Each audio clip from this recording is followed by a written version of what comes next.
तो मेरे प्यारे भाइयों, वीडियो को पूरा देखना, हंसते हंसते पागल हो जाओगे। और अगर आपकी वीडियो के नीचे लाल कलर का बटन आता हो तो उसको जरूर दबा देना। बलवंत राय, दीपावली आ रही है, सोच रहा हूँ पटाखा उड़ा दूं। वो तेरी बेटी भी तो पटाखा है ना, उसी को उड़ा दूंगा। तेरी बेटी की आंख।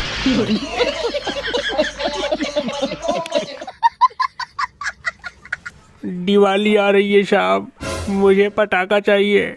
मैं बच्चों के साथ पटाखा छुड़ाऊंगा। हम तुम्हें 2 रुपए वाला पटाखा दे देंगे, बहुत इसलिए 500 वाला पटाखा छुड़ाता हूँ। मुझे पटाखे चाहिए सुनील, मुझे पटाखे ला कर दे दो।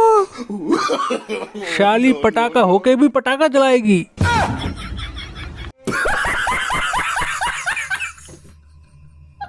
मेरी बात ध्यान से सुनो तुम लोग, बोल तो भोसड़ी के। कोई भी मेरे घर के आगे पटाखा नहीं जलाएगा। मैं जानता हूँ पटाखों से तेरी फटती है।